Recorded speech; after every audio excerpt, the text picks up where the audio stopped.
ہر چیز گرا دی جائے گی، ہر چیز شیک کی جائے گی۔ تو اس لیے خدا کیا چاہتا ہے؟ نرمی، حلیمی، ہمبلنس اور جنٹلنس جو ہے وہ میری اور آپ کی زندگی سے چاہتا ہے۔ اور خدا کہتا ہے کہ بابل سے نکل کر باہر آ جاؤ۔ اب میں آپ کو یرمیہ نبی کا صحیفہ پڑھ کے سنانے لگا ہوں، اور اس کا یرمیہ نبی کا 51 باب ہے، اور اس کی 6، 7 اور 8 آیت میں لکھا ہے کہ بابل سے نکل بھاگو اور ہر ایک اپنی جان بچائے، اس کی بدکرداری کی سزا میں شریک ہو کر ہلاک نہ ہو، کیونکہ یہ خداوند کے انتقام کا وقت ہے، وہ تم کو بدلہ دے گا۔ بابل خداوند کے ہاتھ میں سونے کا پیالہ تھا، جس نے ساری دنیا کو متوالا کیا، قوموں نے اس کی مے پی، اس لیے وہ دیوانہ ہے۔ بابل یکا یک گر گیا اور غارت ہوا، اس پر واویلا کرو، اس کے زخم کے لیے بلسان لو، شاید وہ شفا پائے۔ تو بلسان جو تھا، یہ اسرائیل میں بلسان روغن جو ہے یہ استعمال ہوتا تھا شفا کے لیے۔ تو میرا اور آپ کا بلسان روغن جو ہے وہ خداوند یسوع مسیح کا لہو اور خداوند یسوع مسیح کے نام میں، جیسے ہم ایک گیت بھی گاتے ہیں کہ یسوع نام میں قدرت پائی جاتی ہے، پاک کلام میں قدرت پائی جاتی ہے۔ وہ چشمہ جو کلوری سے بہتا ہے وہ آج بھی پاپوں کو دھوتا ہے۔ میرے بہنوں بھائیوں، خدا نے میرے اور آپ کے لیے انتظام کیا ہے، اور وہ انتظام کوئی کلوری پر پورا کیا گیا، اور خداوند یسوع مسیح نے کہا اٹ از فنش، تلت آئی، اور یہ ختم ہوا۔ تو اب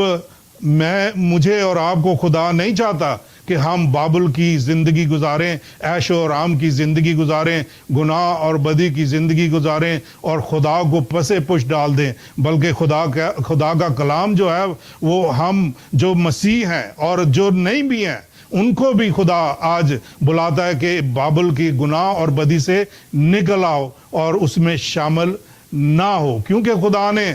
پہلا پیدائش کی کتاب میں برج جو تھا وہ ناکام کر دیا۔ پھر ہم دیکھتے ہیں، اگر آپ آ جائیں دانیل نبی کے صحیفے میں، تو وہاں اس کا 4 باب اور اس کی 30 اور 31 آیت میں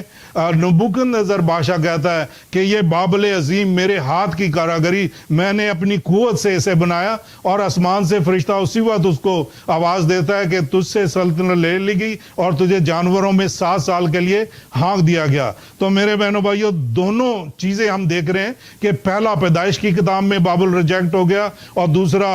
یہ عراق کا شہر جو نبوکدنیزر بنا رہا تھا، اور جس میں ہم اپنے زمانے میں دیکھتے ہیں کہ صدام حسین نے بھی اس عراق کے شہر میں حکومت کی، اور اس نے جو اپنا محل بنایا ہوا تھا اس نے وہاں نبوکدنیزر کا نام بھی لکھا ہوا تھا اور اپنا نام بھی لکھا ہوا تھا، تو خدا نے اس کو بھی ختم کر دیا۔ آج اگر آپ دیکھیں تو عراق جو ہے وہ روئن بنتا چلا جا رہا ہے، کھنڈر بنتا چلا جا رہا ہے۔ اور تیسرا بابل جو ہے وہ مکاشفہ 17 اور 18 باب میں ہمیں ملتا ہے، اور 14 باب کی 8ویں آیت میں بھی لکھا ہے اور کہ ایک فرشتہ آسمان سے نکلا اور اس نے کہا کہ گر پڑا، اور وہ بڑا شہر گر پڑا، بابل گر پڑا۔ تو میرے بہنوں بھائیوں، بابل جو ہے وہ گرا دیا جائے گا، اور وہ بڑے شہر جو جہاں پہ بدکاری کے اڈے ہیں وہ سب خدا ان کو بھسم کرے گا۔ اگر آپ دیکھیں پرانے عہد نامے میں کیوں خدا نے وہاں پہ سدوم اور عمورہ پر آگ برسائی، کیونکہ وہاں گناہ اور بدی جو تھی وہ زور پکڑ گئی، اور اس کا شور خدا کے کانوں تک پہنچا، اور خدا نے اس کو بھسم کر دیا۔ اور اسی طرح خدا آج بھی بدی کو بھسم کرے گا دنیا سے اور نکالے گا۔ چوتھا جو بابل ہے وہ ورلڈ وائڈ بابل کہلاتا ہے۔ ریلیجس آرگنائزیشن کا جو بابل ہے وہ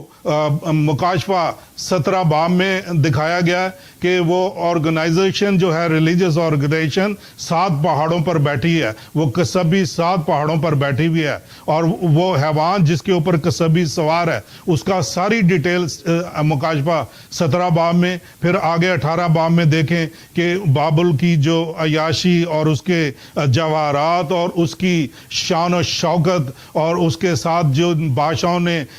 پیا کھایا پیا، تو کس طرح خدا نے ان سب کو بھسم کرنا شروع کیا، اور خدا بھسم کرے گا۔ میرے بہنوں بھائیوں، خدا کی ججمنٹ جو ہے وہ اب آئے گی۔ کیوں آئے گی؟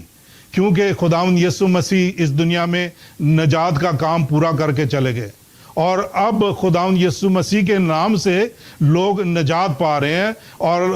لوگ پاکیزگی کی طرف آ رہے ہیں، اور گناہ اور بدی سے چھٹکارا پا رہے ہیں، کیونکہ آسمان کے تلے زمین کے اوپر کوئی دوسرا نام نہیں بخشا گیا جس کے وسیلے نجات ہے، اور ایک ہی نام بخشا گیا ہے، اور وہ ہے یسوع مسیح کا نام، جس کے وسیلے آج دنیا میں بھر میں نجات پائی جا رہی ہے۔ اگر آپ چائنا میں چلے جائیں تو ہزاروں کی تعداد میں لوگ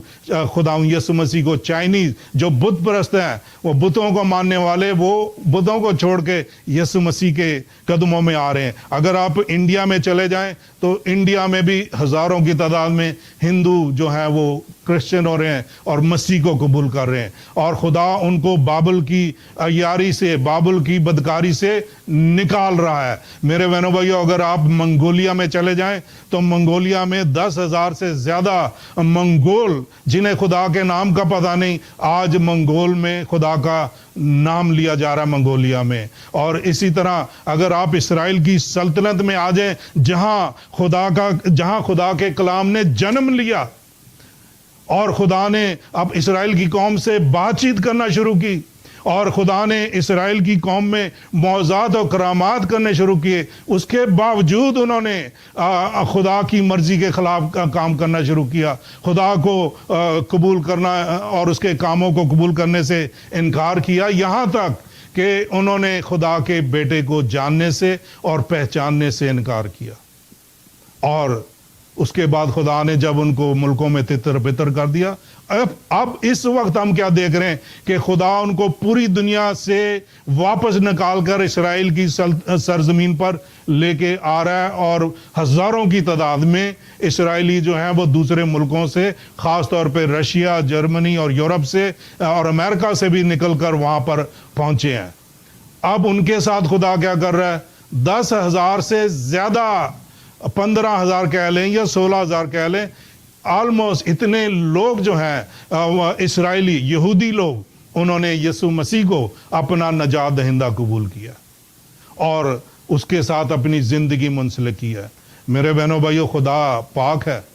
اور وہ چاہتا ہے کہ میں اور آپ بھی پاک ہوں۔ پطرس کے خط میں یہی لکھا ہے کہ جیسا تمہارا بلانے والا پاک ہے، ویسے ہی تم بھی پاک ہو۔ پھر پطرس اپنے پہلا پطرس 2 باب اور اس کی 9 آیت میں لکھتا ہے کہ تم شاہی کانوں کا فرقہ، برگزیدہ نسل، خدا کی خاص امت ہو، اور اس نے تمہیں اندھیرے سے اپنی عجیب اور غریب روشنی میں بلایا تاکہ اس کی خوبیاں ظاہر کرو۔ میرے بہنوں بھائیوں، مجھے اور آپ کو خدا اس بڑے بابل سے نکالتا ہے تاکہ میں اور آپ اس کی خوبیاں ظاہر کر سکیں۔ اور خداوند یسوع مسیح نے کہا کہ میں دنیا کا نور ہوں۔ میرے بہنوں بھائیوں، جب ہم اس کے نور میں آتے ہیں اور اس کی روشنی میں آتے ہیں، اور جب اس کا روح القدس مجھے اور آپ کو گائیڈ کرتا ہے، تو وہ نیکی اور پاکیزگی کی طرف ہمیں لے کے چلتا ہے، اور خدا پاک ہے اور وہ پاکیزگی میں میرے اور آپ کے ساتھ رفاقت شراکت رکھ سکتا ہے۔ دوسرا، خدا نے کہا کہ میری نگاہ اتنی پاک ہے کہ میں برائی کو دیکھ نہیں سکتا۔ تو خدا جب برائی کو دیکھ نہیں سکتا تو اس نے ایک میرے اور آپ کے لیے ایک ایسا سلسلہ بھی قائم کیا جو یسوع مسیح کے وسیلے سے نجات کا سلسلہ ہے، اس کی قربانی سے نجات کا سلسلہ ہے۔ تو خدا کیا کہہ رہا ہے میرے اور آپ سے کہ بابل سے نکلو، اس کی بدکاری اور گناہ بدی سے نکلے اور خدا کے قدموں میں آئے۔ میرے بہنوں بھائیوں، وقت بہت تھوڑا ہے اور یسوع جلد آنے والا ہے، اور خدا نے جو خدا مسیح کے وسیلے یہ نجات کا کام اس دنیا میں شروع کیا ہے، میری دعا ہے کہ آپ اس نجات کو قبول کریں، یسوع کو قبول کریں، اس کے قدموں میں آئیں اور ہمیشہ کی زندگی پائیں۔ اٹرنل لائف کے لیے خدا، ہمیشہ کی زندگی کے لیے خدا مجھے اور آپ کو بلا رہا ہے۔ خدا آپ کو اس کلام سے برکت دے، آمین۔